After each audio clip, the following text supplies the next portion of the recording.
Hey guys, welcome to lecture number 2 of M3, unit number 1 ALD. See, quick revision. This is second degree differential equation. First you have to replace d by dx by capital D, which is called as differential operator. So d by dx d by dx d, y. See, then take y common. ये जो d में रहेगा, this equation is called as auxiliary equation, जिसके आपको आगे जाके roots निकालने हैं. So रूट्स इसके आ गए 3 और 2. देन ये हो गया पहला पार्ट. दूसरा पार्ट सॉल्यूशन ऑफ एलडी. सी जैसे कहा था solution contains two parts, y is equal to yc plus yp. yc stands for complementary function, yp stands for particular integral. और आगे जाके पर्टिकुलर इंटीग्रल निकालने के तीन methods, general method, shortcut methods और variation of parameters. So in this lecture we will start with complementary function, that is how to calculate yc. See, जैसे यहाँ तक आ गए हम लोग, यहाँ पे रूट्स आ गए, रूट्स के ऊपर से आपका इसका सॉल्यूशन आता है, यानी CF complementary function. So depending upon the nature of roots, यहाँ पे चार केसेस बनाए गए और चार केसेस के ऊपर से चार फॉर्मूले आएंगे. So what are the cases? See, these roots may be real and distinct. मैं शॉर्ट में लिख रहा हूं, आप लोग लॉन्ग फॉर्म में लिख के ले लो. See, real and distinct, then real and repeated, imaginary distinct, or last part imaginary repeated. See, there are two types of numbers, real numbers, imaginary numbers, और उसमें बाइफर्केशन किया है डिस्टिंक्ट रिपीटेड. तो याद रखने में बहुत सिंपल है, बस चार ही फॉर्मूले, चार के बाहर प्रॉब्लम नहीं जाएगा. अगर पांचवी केस आती है तो कुछ नहीं, ये आपका इन्वेंशन होगा. अभी तक तो पांचवी केस पूरे वर्ल्ड में नहीं है, ठीक है. So just joking. यहाँ पे चार केसेस आएंगे, real and distinct, real and repeated, imaginary distinct, imaginary repeated. तो मैं एक एक एक्सप्लेन करके बताता हूँ. ये देखो, ब्लैक कलर में जो है वो थियरी पार्ट है, और मैं आगे ब्लू कलर में लिखूंगा, दैट विल बी प्रैक्टिकल. आप लोग भी आदत डाल दो, आपको तीन कलर पेन ऐसे हमेशा यूज करने, ब्लैक, देन ब्लू और रेड, तो आपका ग्रास्पिंग पावर बढ़ जाएगा, ठीक है. So let's start. First case, real and distinct, बस यही लेते हैं. ये देखो, see these are the numbers which are real numbers. ये देखो, ये पहचानने में भी सिंपल है, रियल और इमेजिनरी. इमेजिनरी यहाँ पे आएगा कॉम्प्लेक्स नंबर, तो यहाँ पे आ नहीं है, तो ऑब्वियसली क्या बात है, ये रियल नंबर्स है. और रियल में ये डिस्टिंक्ट है. ये देखो, पहली केस रियल एंड डिस्टिंक्ट. अगर यहाँ पे आता 3, so that will be second case, real and repeated. Clear? So let us say यहाँ पे 3, 2 लेते हैं. So D is equal to 3 or 2. That is real and distinct. So these roots are called as M1, M2. See, M1, M2. जैसे आपको यहाँ पे दिखाई दे रहा है M2, देन यहाँ पे M3 लिखा है, एंड सो ऑन. तो अगर आपको केस मिलती है रियल एंड डिस्टिंक्ट, देन उसका yc का फॉर्मूला है, yc यानी CF यानी कॉम्प्लीमेंट्री फंक्शन. yc का फॉर्मूला है C1 e raised to m1x plus C2 e raised to m2x plus C3 e raised to m3x and so on. यानी यहाँ पे जितने नंबर ऑफ रूट्स रहेंगे उतने नंबर ऑफ टर्म्स आएंगे. What will be next term? C4 e raised to m4x.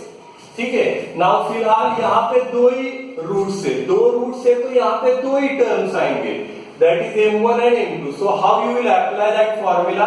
Just you have to replace m1 and m2. ये जो m1 और m2 है, बस यहाँ पे लिख दो, बाकी सब सेम आएगा. तो मैं जैसे बोल रहा था कि ब्लैक कलर से मैं थियरी फॉर्मूला लिख रहा हूं और ब्लू पेन से प्रैक्टिकल.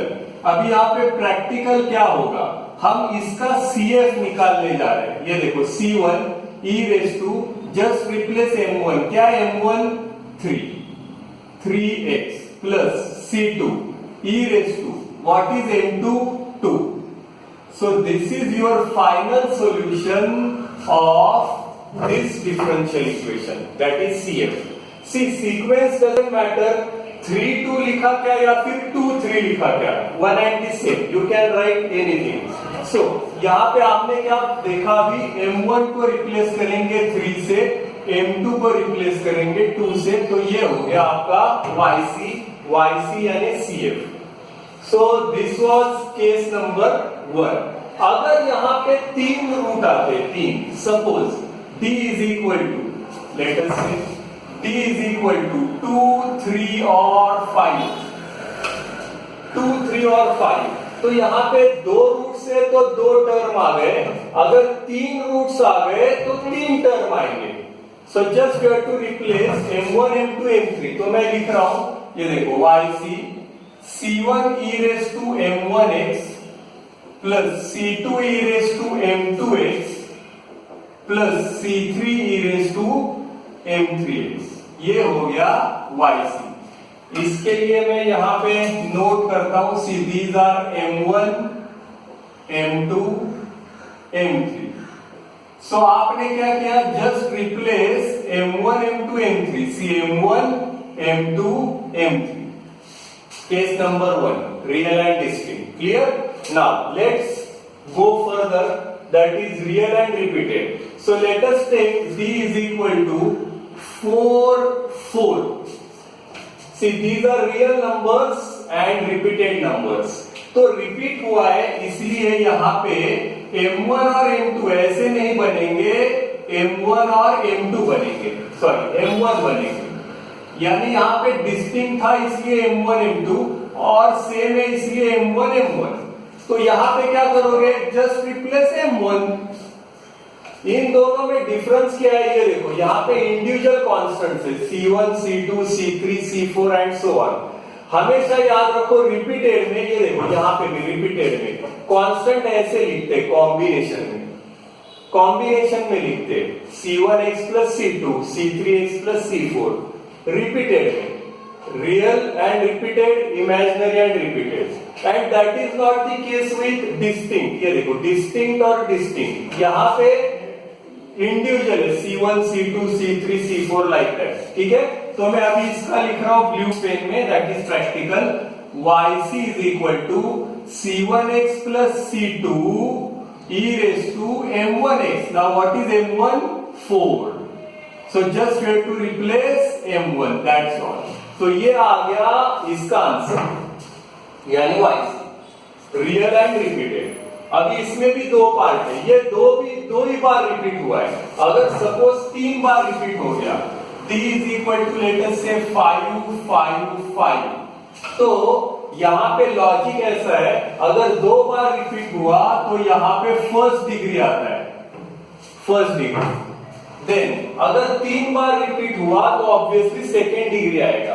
अभी सेकेंड डिग्री देखो मैं कैसे लिख रहा हूं, yc c1x square plus c2x plus c3 और e raise to m1x। What is m1? 5। ये देखो, ये हो गया आंसर। तो मैं लॉजिक एक बार और बताता हूं, अगर 2 बार रिपीट हुआ यहाँ पे first degree, that is c1x plus c2। अगर 3 बार रिपीट हुआ second degree, c1x square plus c2x plus c3। अगर 4 बार हुआ, 4 यानी फॉर एग्जांपल 5 5 5 5, 4 बार हुआ तो यहाँ पे आएगा थर्ड डिग्री। तो एक एक से बस बढ़ाना है। थर्ड डिग्री कैसे आएगा, c1x cube plus c2x square plus c3x plus c4। Clear logic? ये है first degree, then second degree और थर्ड डिग्री। तो मैक्सिमम आपको थर्ड डिग्री तक ही आएगा। सो क्लियर, केस नंबर 1 और case number 2। Now case number 3, imaginary distinct. So let us take root is equal to 2 plus और माइनस 3i। फॉर एग्जाम्पल ये देखो, हमेशा याद रखो ये लिखते कैसे, d is equal to 2 plus और माइनस 3i। आपको कॉम्प्लेक्स नंबर था यानी इमेजिनरी नंबर, एक्चुअली ये लिखते कैसे, d is equal to alpha plus और minus i beta, where i is real part which is 2 and beta is imaginary part which is 3. So यहाँ पर भी देखो सिंपल है, you have to just alpha and beta, that's all, बाकी सब same रहेगा। जैसे यहाँ पे m1 m2 m3 था, वैसे इस केस में आपको रिप्लेस क्या करना है, अल्फा और बीटा, बाकी सब सेम रहेगा। Now practical, see this is theoretical formula, now मैं प्रैक्टिकल लिख रहा हूँ। yc is equal to e raise to, बोलो अल्फा क्या है, ये देखो अल्फा, और ये बीटा, अल्फा क्या है 2, so this will be e raised to 2x c1 cos beta, beta यानी क्या है 3x plus c2 sin beta यानी क्या है 3x।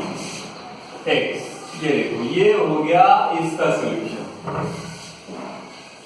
क्लियर।